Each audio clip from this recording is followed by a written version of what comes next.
Hey there, everybody. I'm here with my 2024 WrestleMania Night 1 review and ratings. I'm currently waiting on the pre-show to start at 5 o'clock, so figured I would get this review and ratings video out. I wanted to separate the two, so if I was to combine the two, it would be a very long video. So let's get into it.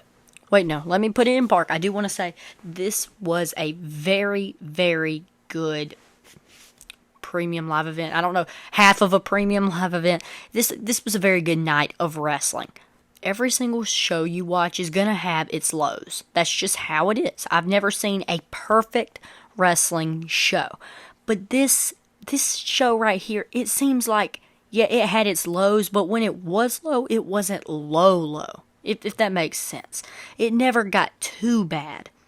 There were some booking decisions and some matches that weren't the greatest, but there were no matches that were absolutely horrible or anything like that. So that's really good. It's nothing that's really badly weighing it down. First up, they started off with a bang. This is arguably match of the night. There's a few matches that are very close. I don't know which one I want to choose as match of the night, but this was great. I will say it's not as good as Rhea Ripley versus Charlotte. But the thing is a lot of people like to compare things.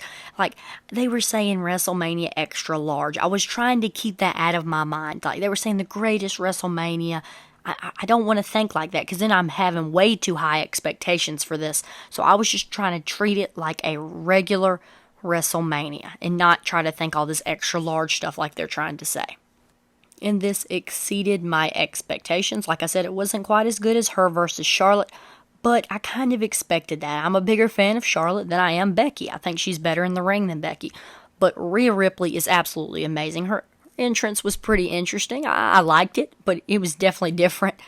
But yeah, there was some great spots. A riptide onto the turnbuckle. I just love the riptide finisher. I think it's very, very nice. But yeah, overall, these ladies worked very well in the ring together, like I knew they would. They have amazing chemistry. And of course, Rhea Ripley got the win like I predicted. I didn't predict any. I never even crossed my mind that Becky would win. Although a lot of people did think Becky would win for some reason. Never really crossed my mind. But now, what's next for Rhea? I mean, she had went against two of the greatest women's wrestlers of all time. There's really nobody left that can have a higher star power than Charlotte and Becky. I'm thinking maybe Jade Cargill, maybe somewhere down the line. But this match was great. I'm going to give it an A-. Now we have the six-pack tag team ladder match. Of course, this is DIY. New Catch Republic, Judgment Day, Grayson, A-Town Down Under, Awesome Truth, and The New Day. There was a lot of very cool stuff happening with this. I really loved the DIY DX entrance, because of course, you know, with the thing with Awesome Truth, R-Truth calling them DX, and so Tommaso Ciampa was acting like Triple H, and they just kept that going throughout the entire match. There was a spot in the match where R-Truth was acting like he needs to be tagged in to be into the ladder match. It was just so good, and everybody was playing along with it. They tagged him in, and then he said, all right, DX, let's work together. And so then they do DX moves, do a wannabe pedigree, sweet chin music. It was just very, very fun. And I actually thought Judgment Day would come home with one of the titles. What I thought was interesting is they had one set of titles on one little ring, and then about, 5 feet away. So you have to be enough to where you have to be on an entire separate, different ladder to get the other tag belts. So right when they showed us that, I knew we were going to have two separate winners, which I'm so excited for. I'm tired of these unified titles. I'm ready. Give more opportunities to more tag teams. And so I personally thought that the Judgment Day would take home the Raw belts, but I was wrong. But A-Town Down Under got the SmackDown belts, and Awesome Truth got the Raw belts, which I thought was very cool to see them get the win. I like A-Town Down Under, but I was actually kind of surprised by them getting the belts. I thought it was going to be either maybe DIY, New Catch Republic, or the Judgment Day. It was them and the New Day that I didn't think would get any of them. But I'm not mad about it. I didn't really expect it. Oh yeah, and speaking of Judgment Day winning, I definitely thought Judgment Day was going to win when JD McDonough came out there to help. I thought they was just going to cheat their way in. They were going to get the belts. But no, JD McDonough, as always, gets destroyed and he sells the world away. Gotta love JD McDonough. But yeah, I really think the New Catch Republic looked the best in this match, honestly. They did so good. They had some amazing spots. The crowd was really behind them after they did all of that. I'm glad to see them doing good because I really love that tag team. Just change their name and it'll make it a lot better. I'm not a fan of the New Catch Republic, but it's okay. But yeah, they did an amazing job in this match. And overall, I thought the match was pretty decent. I feel like I kind of expected a little bit more, but they still did pretty good. I'm going to give it a B. I sure am glad to see the ladder matches returning to WrestleMania, though. Next up is a match between representing LWO, Rey Mysterio and Andrade versus Santos Escobar and Dominic Mysterio. And this one I was actually very excited that they made the last minute change of getting rid of Dragon Lee and replacing him with Andrade. Of course, the storyline was that Dragon Lee got attacked, now he's injured. I was just glad that Andrade gets a WrestleMania moment. It would not make sense for him not to. In my opinion, he's way better than Dragon Lee. Dragon Lee still has plenty of time. He's still young. He has plenty more WrestleManias coming ahead. Andrade needed the WrestleMania moment, I think. He definitely deserves it. And wow, Andrade looked amazing. I personally think he looked the best out of this match. He had some great moments. Just, it seems like he's so in time with some of his moves. Like, well, I don't know. He's just very, very good. His moveset is very, very nice. And of course, I'm glad that the LWO got involved. I was glad to see Joaquin Wilde have his little slingshot move. That's always great to watch. And of course, we got a surprise, a surprise appearance from Lane Johnson and Jason Kelsey, two former O-linemen for the Philadelphia Eagles. Of course, we were in Philly, and they were in a mask.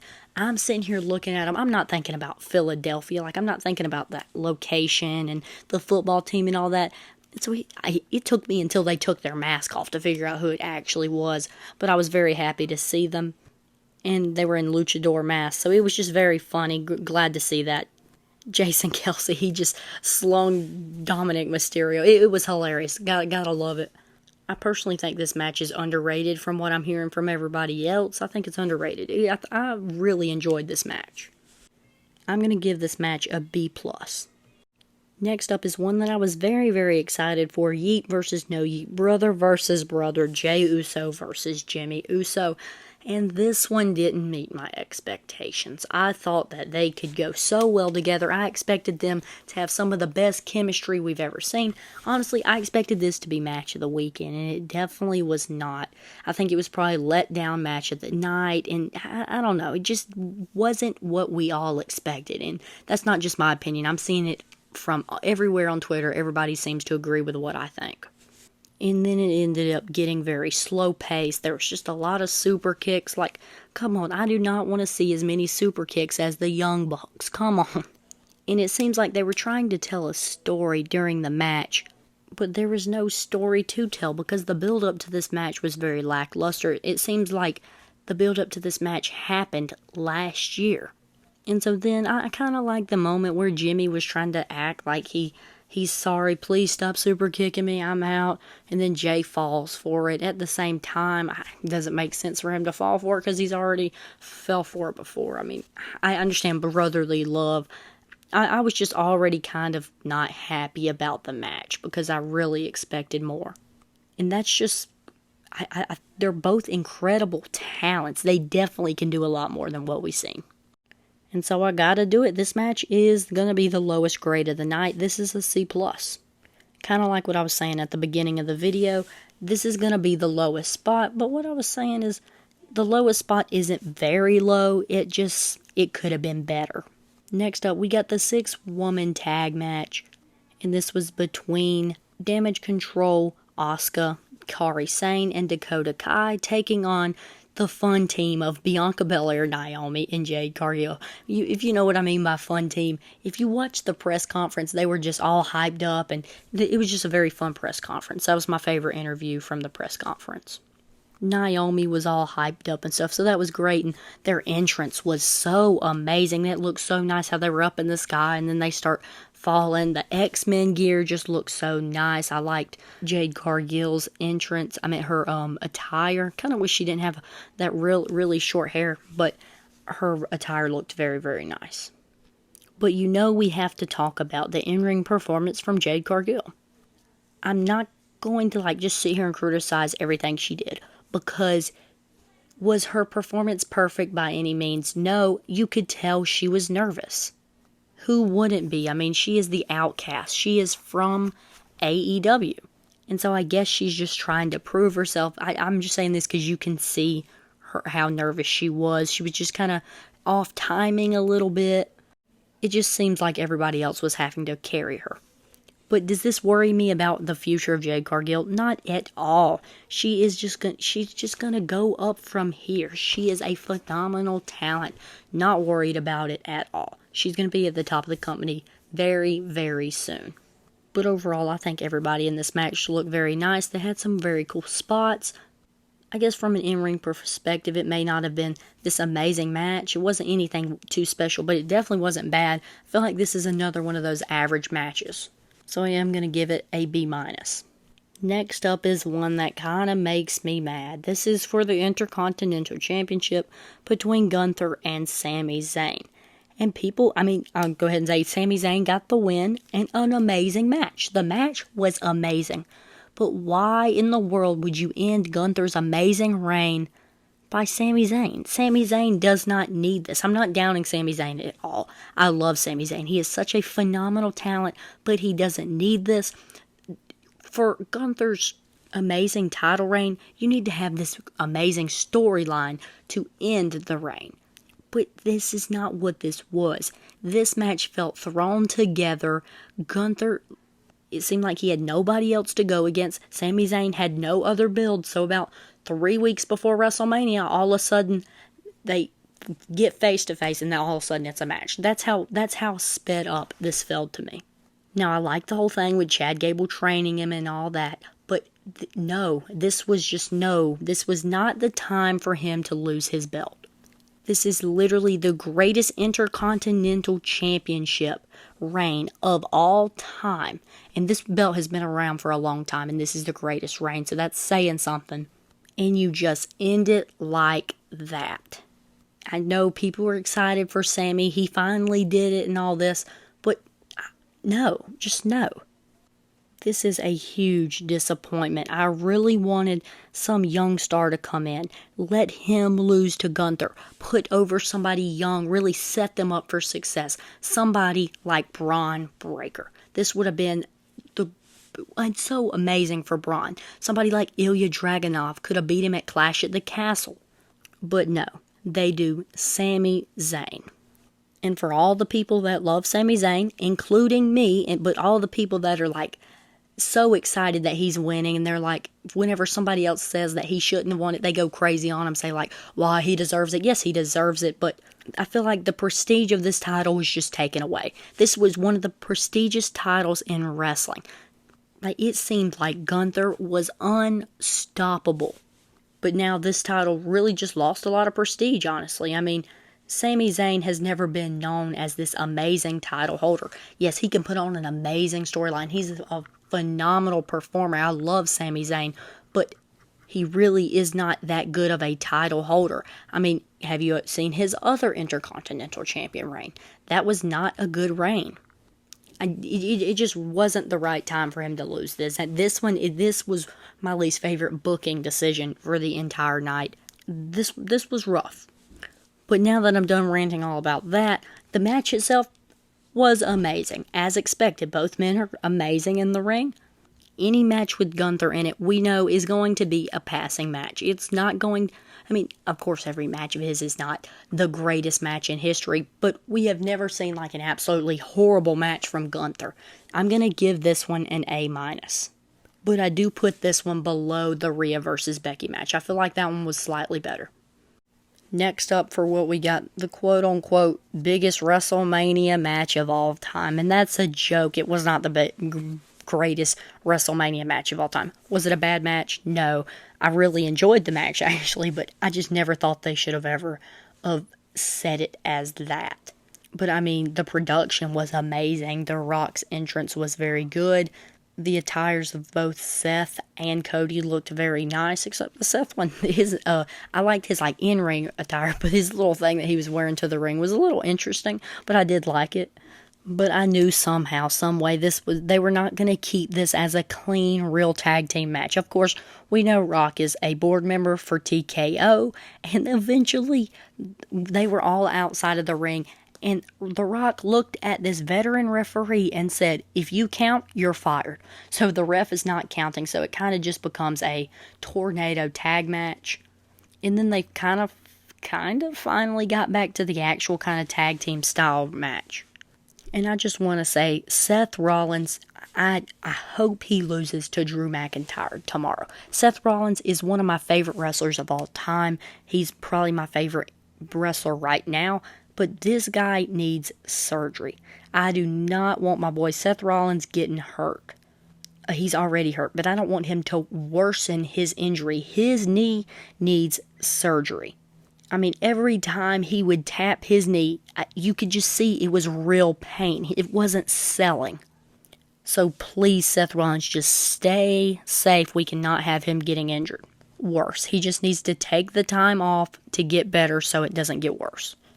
And so truly, Seth was kind of an afterthought for most of the match. You could tell he got hurt. He was on the sidelines of this match for forever, and it really turned into a 2 versus 1 near the end against Cody Rhodes. Until eventually Seth would come in, break up a pin, then get hurt again. But this match did contain a lot of great spots. Of course, a rock bottom from Cody Rhodes to The Rock through the announcer's table. There were some good spots. But yeah, Rock and Roman won the match like I thought, because I knew that this was going to be Bloodline Rules tomorrow. This is probably going to be one of the most overbooked matches of all time, and we're going to love it. I knew he would win this match because I knew exactly what the announcers were going to say. How is this going to be possible? How can Cody Rhodes overcome the odds? It's already over for him. I can't even count the amount of times that Corey Graves said that in the match. If he loses this match, there's no hope for him. His story is not going to be finished. They said that so many times, and that's why he's going to win, because it's time for Cody to overcome the odds. That's what the story is, and so they're really just adding to it. I knew the announcers were going to say that, and so this makes me even more certain that Cody is winning tonight. But the match itself I really enjoyed it. They really made this match very well produced. I mean, you could just tell that they were trying to make it a huge deal, and they did a good job of it, but don't say it's the greatest match in WrestleMania history. And I also think this definitely confirms that Seth is losing tonight. He needs to go get checked out. He needs to get surgery. This workhorse stuff is cool, and I've loved it, but I'm for real. There's no reason for that. And honestly, I know I'm getting off topic to a completely different match, but Drew's the perfect person to take it from him. But this match was very good. I really liked it. I'm going to give this match a B+. But yeah, what a phenomenal night of wrestling that was. And this just gets me even more excited for tonight. Night 2, what's supposed to be the biggest night. I don't know. Last year, night 1 was way better, so we'll just have to wait and see. But yeah, I really enjoyed the show. Just enjoy the match. Enjoy night 1, because people have way too high expectations for it because of what they were saying, the greatest WrestleMania of all time. Just enjoy it and don't set too high expectations. I'll see you guys on the next one. My night 2 review and ratings will be out. I'll try and get it in. I know it'll be in by the end of Monday. I might try and get it in at the end of tonight. No promises, though.